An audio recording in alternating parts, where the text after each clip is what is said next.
তাফসীরুল কুরআন মাহফিল, তাফসীরুল কুরআন মাহফিল, পল্টনে আল্লামা সাঈদীর, পল্টনে আল্লামা সাঈদীর তাফসীরুল কুরআন মাহফিল, তাফসীরুল কুরআন মাহফিল, তাফসীরুল কুরআন মাহফিল, পল্টনে আল্লামা সাঈদীর, পল্টনে আল্লামা সাঈদীর তাফসীরুল কুরআন মাহফিল।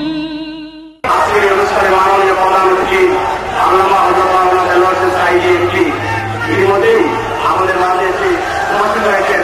আজকের ঐতিহাসিক তাফসীরুল কুরআন মাহফিলের পক্ষ থেকে আমরা তাকে স্বাগত জানাচ্ছি, মোবারকবাদ জানাচ্ছি।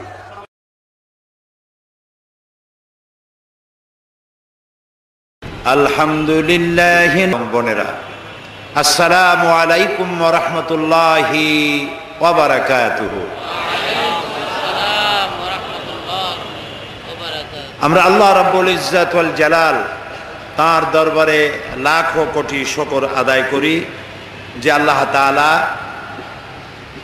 খিলগাঁও ইসলামী পাঠাগার এবং সমাজ কল্যাণ পরিষদ কর্তৃক আয়োজিত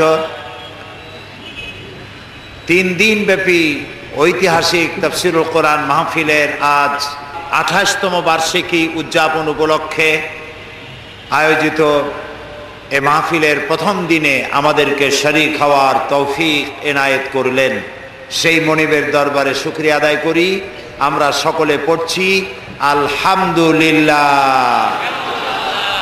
মহব্বতের সাথে আমরা সবাই পড়ি আমরা এই পল্টনের ঐতিহাসিক পল্টন ময়দান, অনেক ইতিহাসের চড়াই উতরাইয়ের সাক্ষী এই পল্টন ময়দান। এই ময়দানে আমরা কোরআনে কারীমের আলোচনা করার সুযোগ পাই প্রতি বছর। এটি আল্লাহ তাআলার মেহেরবানি। প্রশংসা করছি আল্লাহ পাকের, যিনি সুযোগ আমাদেরকে এনায়েত করেছেন।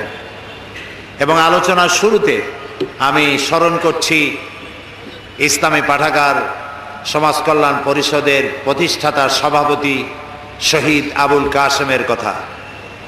আল্লাহ তাআলা তাকে জান্নাতুল ফেরদাউসের মেহমান বানিয়ে নিন এবং তার সমস্ত নেক আমলগুলি আল্লাহ তাআলা কবুল করে নিন। তার সাইয়াদগুলি আল্লাহ হাসানাত দিয়ে বদলায় দিন। প্রিয় ভাই সব, কোরআনে কারীমের মতো আজিম একখানা কিতাব পৃথিবীতে আর নাই। এটি সর্বশ্রেষ্ঠ এবং সর্বশেষ আল্লাহ পাকের তরফ থেকে বান্দাদের হেদায়েতের জন্য নাজিলকৃত কিতাব। এরকম আরেকখানি কিতাব পৃথিবীতে আর নাই, আর আসবেও না। এই কিতাবখানি আল্লাহ তাআলা নাজিল করেছেন আর বলে দিয়েছেন, ইন্না নাহনু নাযালনা যিকরা ওয়া ইন্না লাহু লাহাফিজুন। কোরআন নাজিল করেছি আমি, আর এর সংরক্ষণ করব আমি। সুবহানাল্লাহ। কোরআন সংরক্ষণ কে করবেন? যিনি নাজিল করেছেন তিনি সংরক্ষণ করবেন বলে ওয়াদা করেছেন। আমরা বলি সুবহানাল্লাহ।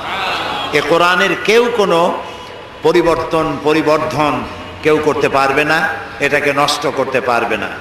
এই কোরআন একটি মৃত্যুপ্রায় জাতিকে জিন্দা করে দিয়েছিল। যে জাতি চুরি করত, ডাকাতি করত, জেনা করত, হত্যা করত, ধর্ষণ করত, এমন কোনো পাপ নাই যে জাতির লোকেরা করত না। সেই জাতির কাছে কোরআন এসে গোটা জাতির আমূল পরিবর্তন করে দিল। মরা জাতি কি হয়ে গেল? জিন্দা হয়ে গেল। বলেন কি হয়ে গেল? জিন্দা হয়ে গেল মরা জাতি। এই মরা জাতির মধ্যে একজন ছিলেন হযরত ওমর রাদিয়াল্লাহু তাআলা আনহু। তিনিও জেহালাতের কারণে মৃত্যুপ্রায় ছিলেন। এই কোরআনের সংস্পর্শে যখন তিনি এলেন, তিনি ছিলেন জিরো। কোরআন তাকে বানালো কি? হিরো বানিয়ে দিল। এটাই কোরআন শরীফের মুজিজা। কোরআনের কাছে যদি হিরোরা এসে বেয়াদবি করে, কোরআন তারে কি বানায়? জিরো বানায়। আর জিরোরা এসে কোরআনের মর্যাদা দিলে তাহলে জিরো কি হয়ে যায়? হিরো হয়ে যায়। এ হচ্ছে সেই কোরআন। এই কোরআনের কারণেই নবী করিম সাল্লাল্লাহু আলাইহি ওয়াসাল্লাম বিশাল বিপ্লব সাধন করেছিলেন। আর এই কোরআন আমাদের কাছে আজও আছে, কিন্তু আমাদের কপাল ভালো হলো না। আল্লাহ রাব্বুল আলামিন বলছেন, তাহা মা আনজালনা আলাইকাল কুরআনা লিতাশকা। হে নবী, কোরআন আমি এই জন্য নাজিল করি নাই যে কোরআন আপনার ভাগ্যকে নষ্ট করে দেবে, আপনার ভাগ্য বিপর্যস্ত হবে, এই জন্য কোরআন আসে নাই। কোরআন এসেছে ভাগ্য খুলে দেওয়ার জন্য, সৌভাগ্যমণ্ডিত করার জন্য। যাদের কাছে কোরআন থাকবে তারা পৃথিবীকে শাসন করবে, গোটা পৃথিবী কোরআন দিয়ে উপকৃত হবে। সুবহানাল্লাহ। এই সৃষ্টি কার? সবাই বলেন, সৃষ্টি কার? আকাশ কার? জমিন কার? বাতাস কার? এই গোটা সৃষ্টি জগৎ কার? কুল কায়নাতের মালিক যিনি, তিনি কোরআন নাজিল করেছেন এই মানব গোষ্ঠীর উন্নতির জন্য, অগ্রগতির জন্য, এই পৃথিবীতে সুখ শান্তি নিয়ে বেঁচে থাকবে সেই জন্য কোরআন নাজিল হতে থাকলো। আর নবী করিম সাল্লাল্লাহু আলাইহি ওয়াসাল্লাম মুখস্থ করতে লাগলেন। সুবহানাল্লাহ। তখন কোনো প্রেস ছিল না, তখন রেডিও ছিল না, টেলিভিশন ছিল না, এগুলি ছড়িয়ে দেওয়ার মতো পথ ছিল না। সেই জন্য নবী করিম সাল্লাল্লাহু আলাইহি ওয়াসাল্লাম মুখস্থ করতেন এবং সাহাবায়ে কেরামদেরকে লিখতে বলতেন। তারা লিখতেন কাগজে। তৎকালীন যুগে যে ধরনের কাগজ ছিল, শুকনা চামড়া, পাথর, হাড্ডি, গাছ ইত্যাদির উপরে তারা লিখে লিখে সংরক্ষণ করতেন। নবী করিম সাল্লাল্লাহু আলাইহি ওয়াসাল্লাম খুব তাড়াহুড়ো করে তেলাওয়াত করতেন, যাতে করে কোনো ক্রমেই একটি আয়াতও ভুল না হয়ে যায়। আল্লাহ রাব্বুল আলামিন তার নবীকে লক্ষ্য করলেন, কোরআনে কারীমকে মুখস্থ করার জন্য তার কষ্ট তিনি লক্ষ্য করলেন। রাসূলুল্লাহ জিহ্বা নাড়াচাড়া করতেছেন, সঞ্চালন করছেন দ্রুততার সাথে। আল্লাহ রাব্বুল আলামিন বললেন, লা তুহাররিক বিহি লিসানাকা লিতাজালা বিহি। ও নবী, কোরআনে কারীমকে মুখস্থ করার জন্য এত তাড়াহুড়ো করার কোনো প্রয়োজন নাই, আপনার জিহ্বাকে এত নাড়াচাড়া করার কোনো প্রয়োজন নাই। আপনি আপনার জিবরাইলের সাথে একবার মাত্র উচ্চারণ করে যাবেন, গোটা কোরআন শরীফ আপনাকে মুখস্থ করিয়ে দেওয়ার মালিক আমি আল্লাহ। আমি আপনাকে মুখস্থ করাই দেব। আপনি তো পড়তে পারেন না, আমি আপনাকে পড়ার তৌফিক দেব। আপনি মুখস্থ করতে পারবেন, পড়তে পারবেন, পড়ে পড়ে মানুষকে বুঝাইতে পারবেন, সে তৌফিকও আমি আপনাকে দান করব। সুবহানাল্লাহ। প্রিয় ভাই সব, নবী করিম সাল্লাল্লাহু আলাইহি ওয়াসাল্লাম যখন কোরআনে কারীমকে এভাবে তেলাওয়াত করতেন, কাফেরেরা মনে করত যে মুহাম্মদ সাল্লাল্লাহু আলাইহি ওয়াসাল্লাম না জানি তিনি পাগল হয়ে গেছেন। তাকে পাগল বলতো লোকেরা। বলেন নাউযুবিল্লাহ। রাসূলুল্লাহকে পাগল বলা হলে আল্লাহর অস্তিত্বের উপরে আঘাত লাগে। আল্লাহ রাসূল জবাব দেন নাই। তাকে যখন পাগল বলা হলো, আল্লাহ রাব্বুল আলামিন নিজেই জবাব দিয়ে দিলেন। তিনি বললেন, ওয়ামা সাহিবুকুম বিমাজনুন। তোমাদের সাথী তিনি পাগল নন। তোমাদের সাথী অন্তত 40 বছর পর্যন্ত তোমাদের সাথে তিনি ছিলেন। পাগলামির কি দেখেছো তার মধ্যে তোমরা?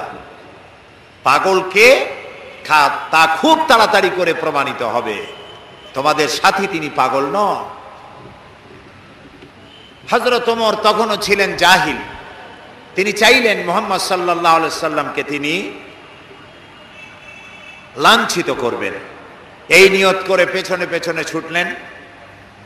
নবী করিম সাল্লাল্লাহু আলাইহি সাল্লাম বাইতুল্লাহ শরীফে মসজিদে হারামে ঢুকে তেলাওয়াত করতেছিলেন, নামাজের মধ্যে তেলাওয়াত করছেন। হযরত ওমর পিছনে দাঁড়িয়ে মনে করলেন নামাজটা শেষ হয়ে যাক, তারপরে যা হয় করব। নামাজ শেষ হোক। আর পেছনে দাঁড়িয়ে তিনি তেলাওয়াত শুনতেছেন। এখন চিন্তা করুন, একে তো আল্লাহর কালাম, আর তা তেলাওয়াত করছেন যার উপর এটা নাজিল হয়েছে। এখন শুনতে কত মজা হচ্ছে। হযরত ওমর বলেন, আমি মনে মনে ভাবলাম মুহাম্মদ সাল্লাল্লাহু আলাইহি ওয়াসাল্লামকে জেনে ধরেছে, মনে হয় কোনো জেন তাকে এসে এই কথাগুলি শিখিয়ে দিতেছেন, নইলে তিনি এগুলি পান কোথায়। হযরত ওমর বলেন, আমি যখন চিন্তা করলাম নবীজিকে জেনে ধরেছে, তিনি তখন তার নামাজের ভেতরে আমার এ কথার জবাব দিয়া দিলেন। তিনি পড়লেন, ইন্নাহু লাকাউলু রাসূলিন কারীম। এটি কোনো জেনের কথা নয়, এ হচ্ছে মহান বার্তাবাহকের বর্ণনা। একজন মহান বার্তাবাহক রাসূল, অর্থাৎ জিবরাইলের প্রতি তিনি ইঙ্গিত করেছেন, তার নাজিলকৃত তিনি বার্তাবাহক হয়ে বর্ণনা করেছেন, এটি সেই কথা। হযরত ওমর বলেন, আমি মনে মনে ভাবলাম জেনে যদি এই কথা না বলে দেখে, তাহলে রাসূলুল্লাহ বোধহয় কবি হয়ে গেছেন, নইলে এমন সুন্দর সুন্দর করে মিলাইয়া বলেন কি করে। কোরআন শরীফ যদি আপনি ধীরে ধীরে পড়েন, মনে হবে যেন প্রবন্ধ পড়ছেন, আর যদি প্রতি আয়াতে থেমে থেমে পড়েন, মনে হবে আপনি কবিতা পড়তেছেন। সুবহানাল্লাহ। যেমন দেখুন, আর রহমান আল্লামাল কুরআন খালাকাল ইনসান আল্লামাহুল বায়ান। যেখানে পড়বেন সেখানেই মিল। হযরত ওমর বলেন, আমার মনে হলো মুহাম্মদ সাল্লাল্লাহু আলাইহি ওয়াসাল্লাম ফাঁকে ফাঁকে কোন ফাঁকে যেন কবি হয়ে গেছেন। হযরত ওমর বলেন, আমি যখন মনে মনে ভাবলাম রাসূলুল্লাহ কবি হয়ে গেছেন, অমনি আল্লাহর নবী নামাজের ভিতরে তেলাওয়াত করলেন, ওয়ামা হুয়া বিকাউলি শাইরিন কালিলাম মা তুমিনুন। না, এটা কোনো কবির কথা নয়, তোমরা খুব কমই উপদেশ গ্রহণ করো। কাফেরেরা যখন রাসূলকে কবি বলেছে, আল্লাহ তাআলা এর প্রতিবাদ করেছেন। সুবহানাল্লাহ বলেন। আল্লাহ তাআলা প্রতিবাদ করেছেন। সূরা ইয়াসিনের মধ্যে দেখুন, আল্লাহ তাআলা প্রতিবাদ করেছেন কি ভাষায়। রাসূলকে যখন কবি বলা হলো, আল্লাহ রাব্বুল আলামিন প্রতিবাদ করলেন, ওয়ামা আল্লামনাহু আশ-শি'রা ওয়ামা ইয়ানবাগী লাহু। আমি আমার নবীকে কবিতা শিখাই নাই, আর কবিত্ব আমার নবীর জন্য শোভনীয় নয়। বুঝতে পেরেছেন? লক্ষ্য করুন আল্লাহ কি বলছেন, আমি আমার নবীকে কবিতা শিখাই নাই, আর কবিতা আমার নবীর জন্য শোভনীয় নয়। কথাটি অত্যন্ত তাৎপর্যপূর্ণ। শোভনীয় নয়, এটা কেন? এটা এই জন্য যে কবিরা সাধারণত আবেগপ্রবণ হন, আবেগের উচ্ছ্বাসে কি বলতে কি বলেন দিশা করতে পারেন না। কবিরা তার কবিতা দিয়ে রোমাঞ্চ সৃষ্টি করতে পারেন, উন্মাদনা সৃষ্টি করতে পারেন, কিন্তু কোনো দেশ জয় করতে পারেন না। মানুষকে কোনো আদর্শের উপরে উদ্বুদ্ধ করতে পারেন না। কবিরা কবিতার মধ্য দিয়ে রোমান্টিক কবিতা লেখা এবং মানুষকে ভালোবাসা, প্রেম ইত্যাদি শিক্ষা দেওয়া, এগুলি পারেন। কবিরা ভাবের আবেগে লাগামহীন ঘোড়ার পৃষ্ঠে সওয়ার হয়ে তেপান্তরের মাঠ দিয়ে নিরুদ্দেশ্যের উদ্দেশ্যে যাত্রা করতে পারেন, কোনো লক্ষ্য থাকে না। দেখুন, আমি প্রমাণ করব, আমি কবিদেরকে হেয় করতেছি না। কবিত্ব একটি বিরাট প্রতিভা। পাগল ছাগলেরা কবি হইতে পারে না, একটু বুদ্ধিশুদ্ধি থাকা লাগে। অর্থাৎ কবিতার জন্য একটি প্রতিভা প্রয়োজন। এই প্রতিভা দেওয়ার মালিককে বলেন সবাই, আল্লাহ তাআলা। সাহিত্য, সাহিত্যিক হওয়া, কবি হওয়া, সাংবাদিক হওয়া, গায়ক হওয়া, যে কোনো ডিপার্টমেন্টে যে দিকে যান না কেন, প্রতিভা আল্লাহর দেওয়া এক অবদান। এই প্রতিভা কেউ ভালো কাজে লাগায়, এই প্রতিভা আবার কেউ খারাপ কাজে লাগায়। কণ্ঠস্বর কার দেওয়া বলেন সবাই? কেউ এটা গান গাওয়ার জন্য কাজে লাগায়, আবার কেউ এটা আল্লাহর কালাম তেলাওয়াতের মধ্য দিয়ে চালায়। সুবহানাল্লাহ। তো কবিতা রচনা করা, কবিতা লেখা, এটি একটি প্রতিভা নিঃসন্দেহে। কিন্তু ওই যে আবেগ, আবেগ আবেগের বশবর্তী হয়ে কবিরা এমন সব কথা বলেন বাস্তবতার সাথে যার কোনো মিল থাকে না। আমি আলোচনা করতে গিয়ে মাঝে মধ্যে একথা বলি, জাতীয় কবি কাজী নজরুল ইসলাম আমাদের জাতীয় কবি। যে সময় আমাদের পক্ষে, মুসলমানদের পক্ষে কলম ধরার লোক ছিল না, তখন তিনি আমাদের মুখ রক্ষা করেছেন। কথা বোঝেন না? তিনি রসুলের শানে যেসব কবিতা লিখেছেন, আল্লাহর শানে যেসব গান লিখেছেন, আল্লাহ যদি ইচ্ছে করেন এই কারণেই আল্লাহ তাআলা তাকে জান্নাত দিয়ে দিতে পারেন। কি সুন্দর গান তিনি রচনা করেছেন, আল্লাহ তার দোয়াও কবুল করেছেন। তিনি প্রার্থনার একটি গান বানিয়েছিলেন নিজের জন্য, মসজিদেরই পাশে আমার কবর দিও ভাই, যেন সকাল সন্ধে মুয়াজ্জিনের আজান শুনতে পাই। তার এই আকাঙ্ক্ষা, এই আকুতি, এটা কি কবুল হয়েছে? এরকম আসতে বলেন কেন? আপনারা ঢাকার মানুষ, চোখে তো দেখতেছেন, কবুল হয়েছে কি না? কবুল হয়েছে। এবং মসজিদের পাশেই কবর হয়েছে। মসজিদের আজান শোনার জন্য তিনি কবর চেয়েছেন মসজিদের পাশে। আবার এমন কবিরও জন্ম হয়েছে বাংলাদেশের, দুর্ভাগ্যক্রমে দেশে, যে লোক আজানের মধ্যে বেশ্যার আওয়াজ শোনে। এমন কপাল পোড়া কবির জন্ম এখানে হয়েছে, ঠিক না? এখন কাজী নজরুল ইসলাম বিশাল প্রতিভা, বিশাল প্রতিভা। আর প্রতিভা যার হয় ছোটবেলা থেকেই বোঝা যায়। তিনি একবার স্কুলে যাচ্ছিলেন, বাসে ঝুলিয়া, নাম ছিল দুখু মিয়া। স্কুলে যাচ্ছেন, বাসে চড়ে যাচ্ছেন, এক বুড়া মানুষ তার পাশে দাঁড়ানো, দাড়ি পাকা।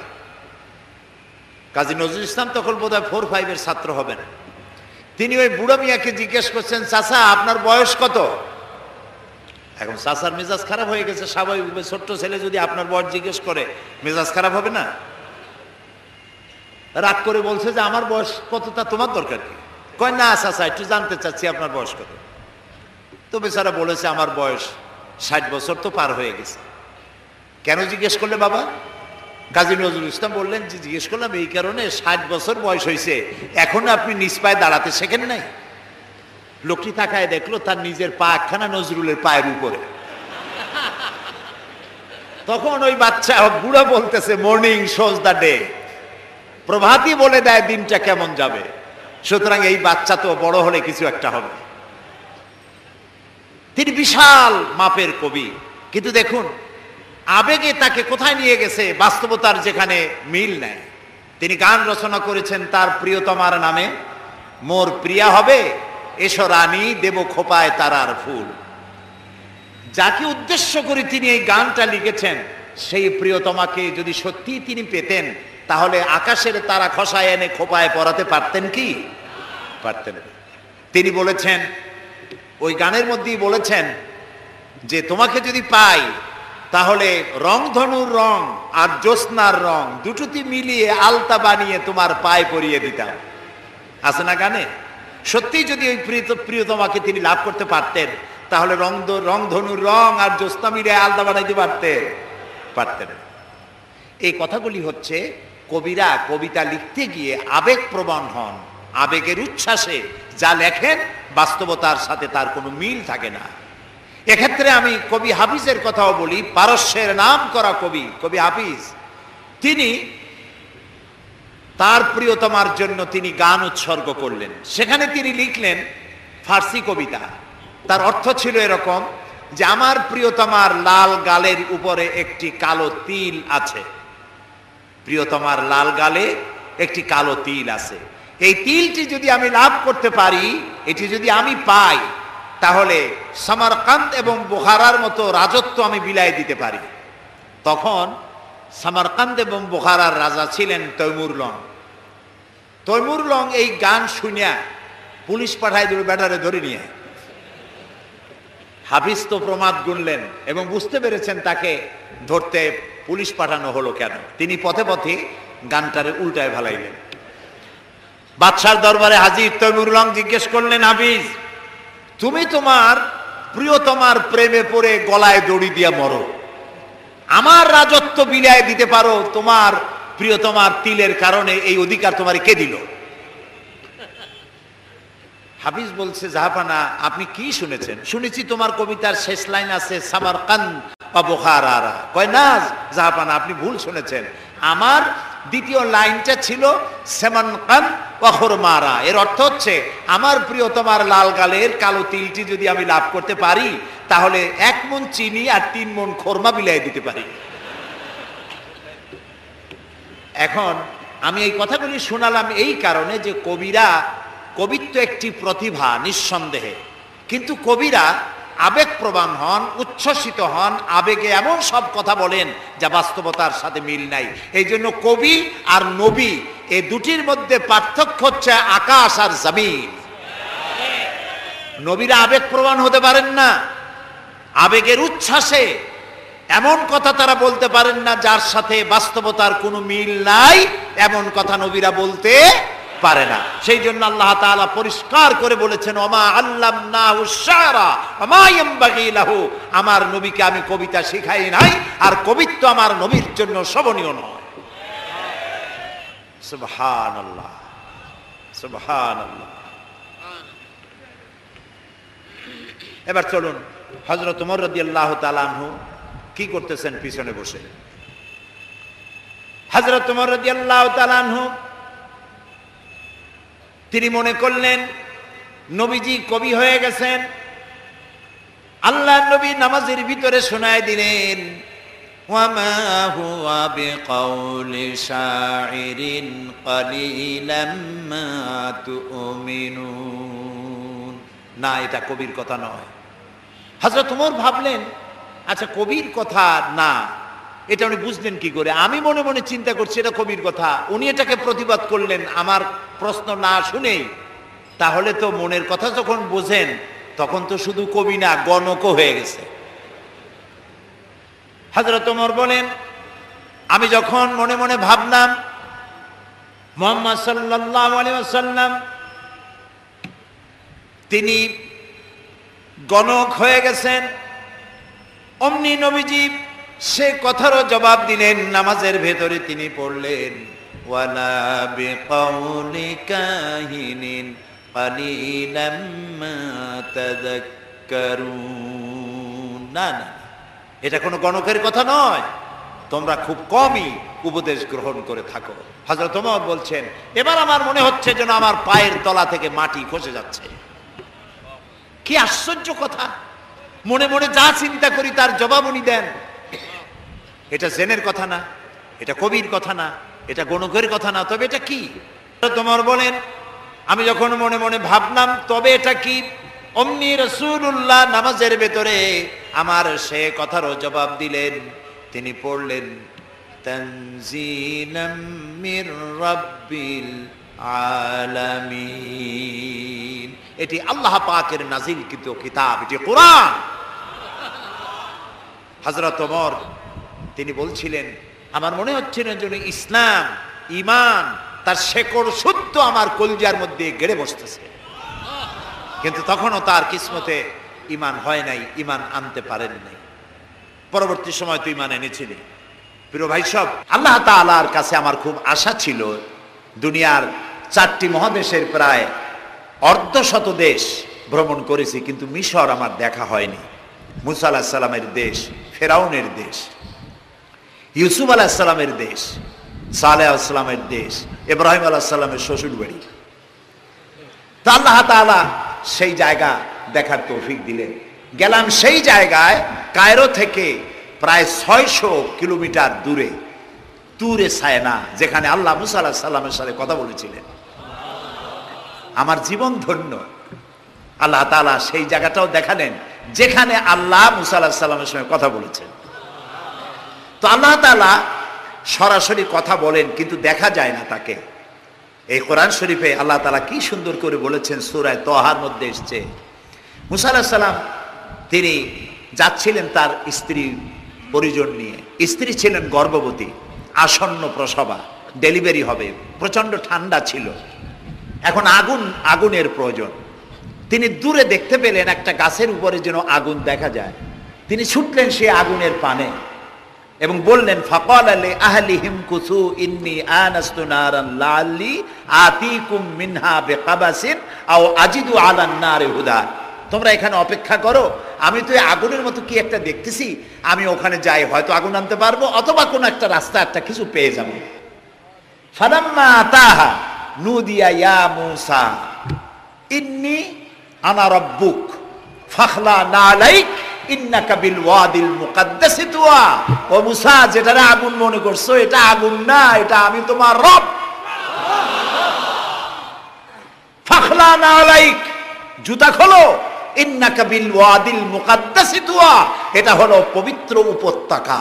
আমি যখন সেই পবিত্র উপত্যকায় গেছি, এদিকে তুরে সায়না, এদিকে আরেকটা পাহাড়, মাঝখানে দুই পাহাড়ের মাঝখানের সমতল ভূমিকে উপত্যকা বলা হয়।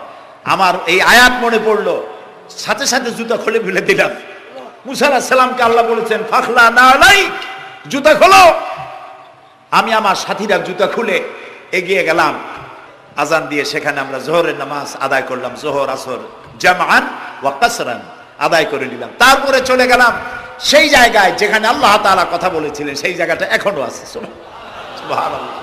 আল্লাহ তাআলা বলছেন, ওয়া নাখতারতুকা ফাসতামি' লিমা ইউহা। ও মুসা, আমি তোমাকে আমার জন্য বাছাই করছি। সুবহানাল্লাহ। আমি তোমাকে আমার জন্য বাছাই করেছি, এখন তুমি শোনো আমি কি বলি।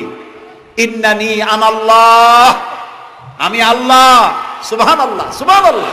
আমি আল্লাহ, লা ইলাহা ইল্লা আনা, আমি ছাড়া কোনো ইলাহ নাই। ফাবুদনি ওয়া আকিমিস সালাতা লিযিকরি, অতএব আমার ইবাদত করো আর আমার শরণার্থে নামাজ কায়েম করো। সুবহানাল্লাহ।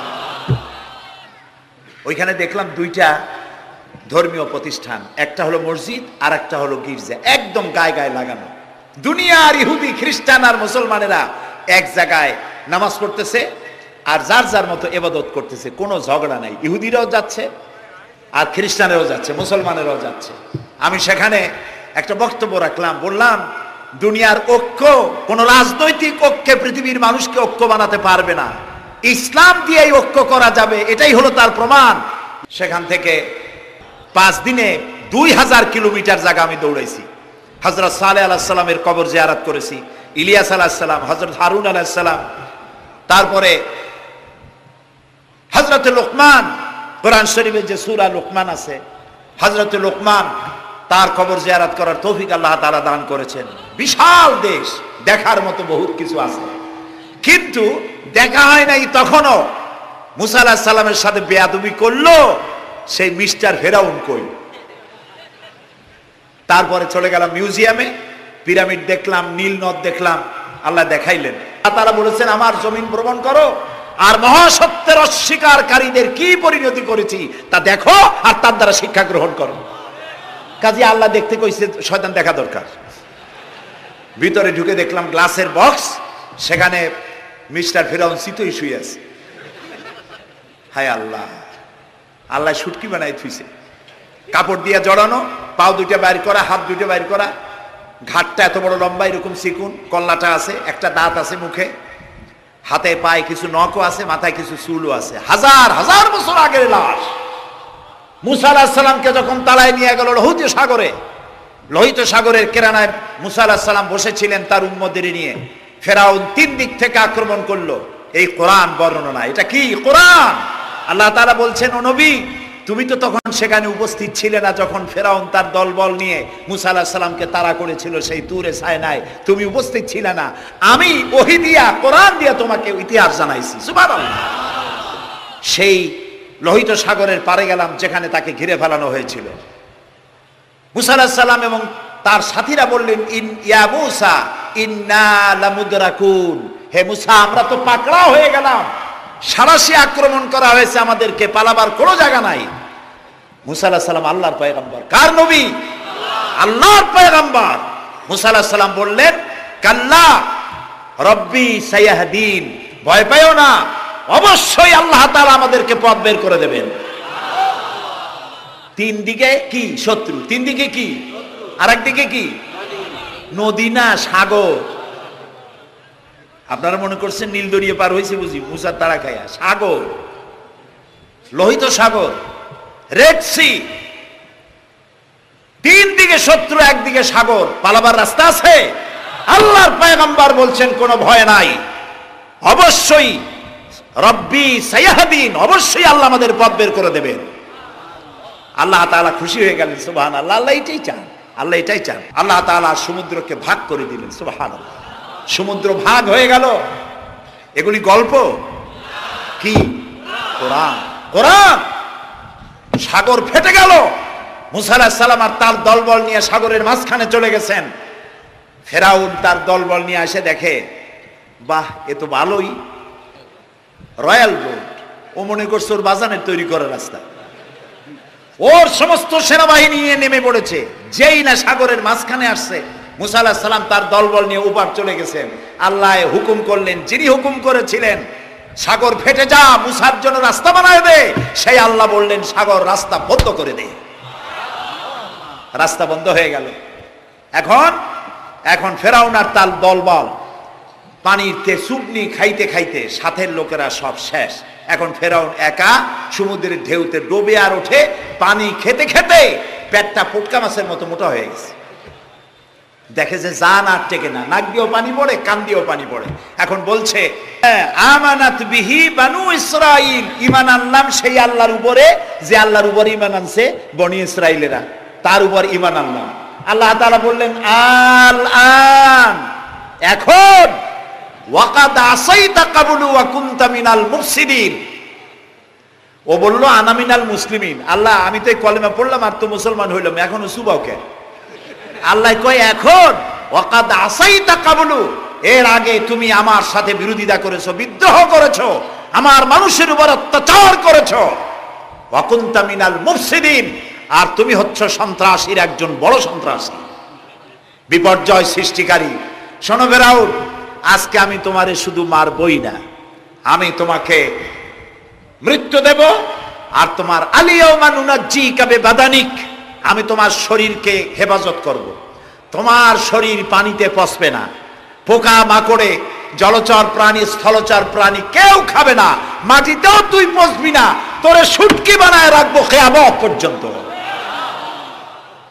আল্লাহর সাথে যারা নাফরমানি করবে, আর এই নাফরমানদেরকে যারা কলম দিয়া লিখে, বক্তৃতা করে, রাজনীতি দিয়া যারা আল্লাহর নাফরমানদেরকে সাহায্য করবে, নমরুদের মতো, ফেরাউনের মতো আল্লাহ চুমাইয়া দুনিয়া থেকে জুতা মেরে বিদায় করে দেবেন। প্রিয় ভাই সব, কোরআন নাজিল হচ্ছে, নবীজি মুখস্থ করতেছেন। মুখস্থ করতে গিয়ে তাড়াহুড়ো করতেছেন, জিহ্বা সঞ্চালন বেশি করতেছেন, যাতে করে একটি আয়াত বাদ না পড়ে যায়, একটি জের জবর বাদ না পড়ে যায়। আল্লাহ রাব্বুল আলামিন নবীজির এই কষ্ট দেখে আল্লাহ তাআলা বললেন, লা তুহাররিক বিহি লিসানাকা লিতাজালা বি। ও নবী, কোরআনে কারীমকে মুখস্থ করার জন্য এত তাড়াহুড়ো করার কোনো প্রয়োজন নাই, আপনার জিহ্বাকে এত নাড়াচাড়া করার কোনো প্রয়োজন নাই। আপনি আপনার জিবরাইলের সাথে একবার মাত্র উচ্চারণ করে যাবেন, গোটা কোরআন শরীফ আপনাকে মুখস্থ করিয়ে দেওয়ার মালিক আমি আল্লাহ। আমি আপনাকে মুখস্থ করাই দেব। আপনি তো পড়তে পারেন না, আমি আপনাকে পড়ার তৌফিক দেব। আপনি মুখস্থ করতে পারবেন, পড়তে পারবেন, পড়ে পড়ে মানুষকে বুঝাইতে পারবেন, সে তৌফিকও আমি আপনাকে দান করব। সুবহানাল্লাহ। প্রিয় ভাই সব, আমি বলতেছিলাম আল্লাহ তাআলা ওহী দেওয়ার সময় পর্দার আড়াল থেকে দেন, কথা বলেন, সরাসরি বলেন না, পর্দার আড়াল থেকে বলেন। মুসা আলাইহিস সালাম যখন আল্লাহর সাথে কথা বলতেছিলেন, তখন এক পর্যায়ে মুসা আলাইহিস সালাম আবেগে এসে গেলেন, কারণ তিনি কথা বলতেছেন কার সাথে? সুবহানাল্লাহ বলবেন না? দেখেন না, এই কোরআন শরীফে আল্লাহ তাআলা জিজ্ঞেস করলেন, ওমা তিলকা বিয়ামিনিকা ইয়া মূসা, মূসা তোমার ডান হাতে ওটা কি? তো জবাব তো একটাই ছিল, হিয়া আসাই, এটা একটা লাঠি। কিন্তু তিনি তা বললেন না, তিনি বললেন হিয়া আসাই আতাওয়াক্কাউ আলাইহা ওয়া হুশু বিহা ওয়া আলা গানামি ওয়ালিয়া ফিহা মাআরিব উখরা। এটা একটা লাঠি, এটা দিয়ে ভর করি আমি চলি, এটা দিয়ে উট ভেড়া তাড়াই, আরো অনেক কাম এইগুলি করি। এতগুলি কথা তো আল্লাহ জিজ্ঞেস করছিলেন না। আল্লাহ বলছেন ওটা কি বললে সারলো লাঠি, তো লম্বা করলেন কেন এত কথা? লম্বা করছেন এই কারণে, মুসা আলাইহিস সালাম কথা বলছেন তার রবের সাথে, হঠাৎ করে এই প্রশ্নটা করে লাঠি বললাম, আর আল্লাহ যদি কথাটা কাট করে দেয় তাহলে তো কথা লম্বা হইল না। আল্লাহর সাথে বেশি লম্বা কথা যেন বলতে পারি, সেই জন্য তিনি লম্বা বানায় দিলেন তার জবাব। সুবহানাল্লাহ। মুসা আলাইহিস সালাম বলছেন রব্বি আরিনি, আল্লাহ কয় লান তারানি, দেখতে পারবে না। তিনি আবারও কয় আল্লাহ আমি তোমারে দেখতে চাই। আল্লাহ তাআলা বললেন তাহলে একটা ইন্টারভিউ দাও, পারবা কিনা। আল্লাহ তাআলা তার 70,000 নূরের পর্দার ভেতর থেকে নূরের তাজাল্লি নিক্ষেপ করলেন পাহাড়ের উপরে। খাররা মুসা সায়কা, মুসা আলাইহিস সালাম শুধু এক পলক সেই নূরের ঝলক চোখে লাগলো, সহ্য করতে পারেননি, আল্লাহু আকবার বলে চিৎকার মেরে বেহুশ হয়ে পড়ে গিয়েছে। আল্লাহ তাআলাকে দেখা যাবে না, এই চর্মচক্ষু দিয়ে দেখা যাবে না। লা তুদরিকুহুল আবসার, কোন দৃষ্টি শক্তি তার দৃষ্টির সীমানার ভেতরে আল্লাহকে পরিব্যাপ্ত করতে পারবে না। তবে আল্লাহ তাআলা এক সময় দেখা দেবেন। জান্নাতীদেরকে আল্লাহ তাআলা জিজ্ঞেস করবেন, ও আমার জান্নাতীরা, বেহেশতবাসীরা, দুনিয়ায় যেসব ওয়াদা করছিলাম এইসব কাম করলে জান্নাত পাইবা, তোমরা টাটকা টাটকা সুখগুলা বাদ দিয়া আমারে না দেখা, আমার দোজক না দেখা, জান্নাত না দেখা তাহাজ্জুদ করছিলা, দিন কায়েমের জন্য কষ্ট করছিলা, জেল খাটছো, জরিমানা দিয়েছো, ফাঁসির মঞ্চে চড়েছো, কিচ্ছু পরোয়া করো নাই, আমারে না দেখা তোমরা আমারে ভালোবাসছো, তো জান্নাতের যেসব ওয়াদা করছিলাম পাইছো? জান্নাতীরা বলবেন নাম, আয় আল্লাহ পাইছি। আল্লাহ তাআলা বলবেন ওলাদাইনা মাজিদ, আমার কাছে আরো আছে। সুবহানাল্লাহ, সুবহানাল্লাহ, আরো আছে। বেহেশতীরা চিন্তা করবে এক থেকে আর আছে কি? আল্লাহর নবী বলবেন, আয় আল্লাহ রাব্বুল আলামিন, জান্নাতবাসী আমার উম্মতেরা বুঝতে পারে নাই তোমার কাছে বেশি কি আছে, তারা বুঝতে পারে নাই। আল্লাহ রাব্বুল আলামিন আমার উম্মতেরা মা বাপ স্ত্রী পুত্র পরিজন ফেলে হিজরত করলো, জেল জরিমানা উঠালো, এত কষ্ট যার জন্য করলো, সেই সৃষ্টিকর্তা আল্লাহকে তারা এখনো দেখতে পায় নাই। আল্লাহ তাআলা তারা তোমাকে দেখতে চায়, সাহস নাই তাদের বলার। আল্লাহ তাআলা তখন বান্দাদের সামনে জালু আফরোজ হবেন, সামনের থেকে সমস্ত হাজার হাজার পর্দা দূরে চলে যাবে। সুবহানাল্লাহ। কোরআন শরীফে আছে আল্লাহ তাআলা রব, তিনি আমাদের কি রব। জালু আফরোজ হবেন জান্নাতীদের সামনে, রব তাকায় থাকবেন বান্দাদের দিকে, আর বান্দারা তাকিয়ে থাকবে রবের দিকে।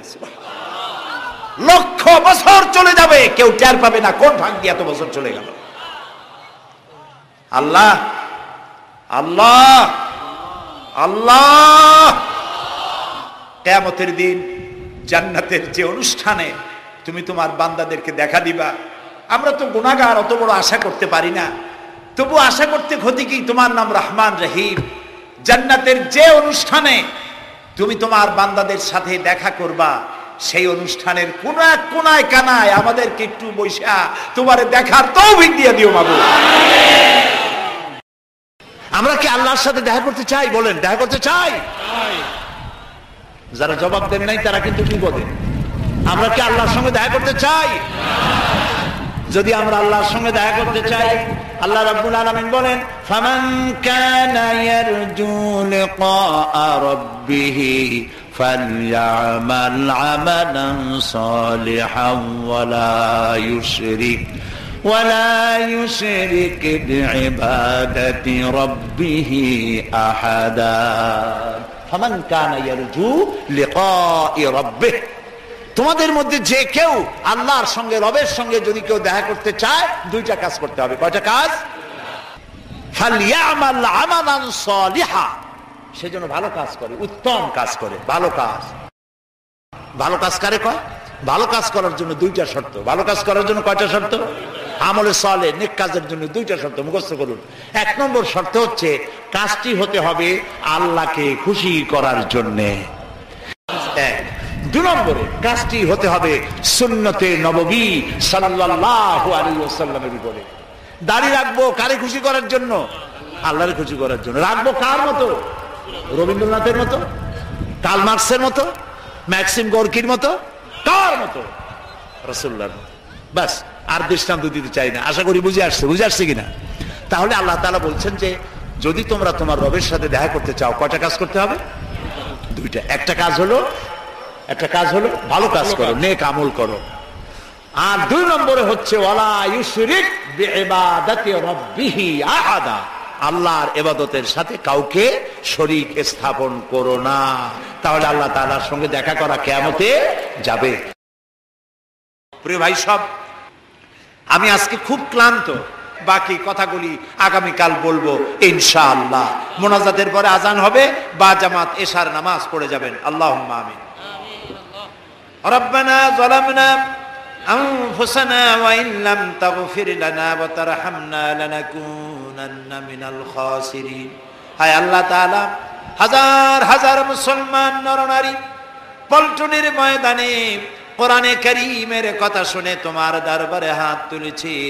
মেহেরবানি করে জিন্দেগীর সমস্ত গুনাহ খাতা আমাদের মাফ করে দাও রব্বুল আলামিন। আমাদের মধ্য থেকে আমাদের মা বাপ যাদের দুনিয়া থেকে বিদায় হয়ে গেছে, কবরগুলিকে জান্নাতের টুকরায় পরিণত করে দাও। রব্বির হামহুমা কামা রব্বায়ানি সগীরা। সবাই পড়েন রব্বির হামহুমা কামা রব্বায়ানি সগীরা। হায় আল্লাহ তাআলা, तमाम পৃথিবীতে মুসলমানেরা আজ বড়ই বিপদে আছে। আল্লাহ তুমি দয়া করে বিপদগ্রস্ত মুসলমানদেরকে সাহায্য করো রব্বুল আলামিন। আয় আল্লাহ তাআলা, আমাদের প্রিয় জন্মভূমি বাংলাদেশের উপরে রহমত নাজিল করো। এই কোরআনে কারীমের মাহফিলকে আগামী আরো 2 দিন চলবে। আল্লাহ তুমি দয়া করে তোমার আপন কুদরতে মাহফিল পরিচালিত করে দিও। আল্লাহ তাআলা, তোমার বান্দারা তাদের বন্ধু বান্ধব নিয়ে প্রতিদিন হাজির হতে পারে, কোরআন শুনতে পারে, আমল করতে পারে, তৌফিক দান করে দিও। আয় আল্লাহ তাআলা, কোরআন শরীফের মাহফিলে যারা আসেন এদের কাউকেই পথ খরচা দিয়ে আনা হয় না, খাইতেও দেওয়া হয় না। তোমার কোরআন শুনতে আসে। আল্লাহ, এই কোরআন পাগল মুসলমানদেরকে কোরআন বোঝার তৌফিক দান করে দাও, কোরআন আমল করার তৌফিক দান করে দাও। আল্লাহ তাআলা, ইসলামী পাঠাগার 28টি বছর ধরে কোরআনের এই খেদমত করছে তোমার দয়ায়। আল্লাহ তাআলা, তোমার বান্দাদের বসার জন্য বিশাল আয়োজন তারা করে। আল্লাহ তাআলা, তারা যেন ঋণগ্রস্ত হয়ে না থাকে, প্রতিদিন তোমার বান্দাদেরকে এদেরকে সাহায্য করার তৌফিক মন তুমি তৈরি করে দিও। আল্লাহ তাআলা, ইসলামী পাঠাগার ডেকোরেটরদের কাছে, মাইকের কাছে, লাইটের কাছে, প্রচার বিভাগের কাছে কোন রকম ঋণগ্রস্ত না থাকে, তোমার বান্দা বান্দিরা প্রয়োজন মাফিক পয়সা করি দিতে পারে তৌফিক সকলকে দান করে দিও। আল্লাহ তাআলা, এই মাহফিল উপলক্ষে শত শত বুক স্টল এখানে এসেছে, যারা ইসলামের বই বিক্রি করে, কোরআন হাদিস ইসলামের বই, যেগুলি পড়লে পরে ইমান তাজা হয়। নোবেল, নাটক, উপন্যাস পড়লে পরে আর যাই হোক ইমান তৈরি হয় না, চরিত্র তৈরি হয় না। আল্লাহ তাআলা ইমান এবং চরিত্র তৈরি করার জন্য, জাহান্নাম থেকে বাঁচার জন্য, জান্নাতে যাওয়ার জন্য এইসব বইপত্র খরিদ করার তৌফিকও এই শ্রোতাবর্গকে আল্লাহ তুমি দয়া করে দান করে দিও রব্বুল আলামিন। আমাদের যার যে অসুখ বিসুখ আছে আল্লাহ তুমি মাফ করে দিও। আমাদের উপরে তোমার খাস রহমত আল্লাহ আমরা কামনা করছি। আল্লাহ তাআলা, হসপিটালে আমাদের অনেক রুগী আছে, তুমি জানো। আল্লাহ তাআলা, তুমি দয়া করে হসপিটালে যারা রুগী আছে রুগীদেরকে শেফায়ে আজেলা, শেফায়ে কামেলা দান করে দিও। রব্বানা তাকাব্বাল মিন্না ইন্নাকা আনতাস সামিউল আলিম ওয়া তুব আলাইনা ইন্নাকা আনতাত তাওয়াবুর রহিম। সুবহান রাব্বিকা রাব্বিল ইজ্জাতি আম্মা ইয়াসিফুন ওয়া সালামুন আলাল মুরসালিন ওয়ালহামদুলিল্লাহি রাব্বিল আলামিন। ওয়াজআল আখিরা কালামিনা ইনদাল মাউত লা ইলাহা ইল্লাল্লাহু মুহাম্মাদুর রাসূলুল্লাহ। আসসালামু আলাইকুম ওয়া রাহমাতুল্লাহ। তাফসীরুল কুরআন মাহফিল, তাফসীরুল কুরআন মাহফিল, পল্টনে আল্লামা সাঈদীর, পল্টনে আল্লামা সাঈদীর তাফসীরুল কুরআন মাহফিল, তাফসীরুল কুরআন মাহফিল, তাফসীরুল কুরআন মাহফিল, পল্টনে আল্লামা সাঈদীর, পল্টনে আল্লামা সাঈদীর তাফসীরুল কুরআন মাহফিল, তাফসীরুল কুরআন মাহফিল, তাফসীরুল কুরআন মাহফিল, পল্টনে আল্লামা সাঈদীর, পল্টনে আল্লামা সাঈদীর তাফসীরুল কুরআন মাহফিল, তাফসীরুল কুরআন মাহফিল, তাফসীরুল কুরআন মাহফিল, পল্টনে আল্লামা সাঈদীর, পল্টনে আল্লামা সাঈদীর তাফসীরুল কুরআন মাহফিল, তাফসীরুল কুরআন মাহফিল, তাফসীর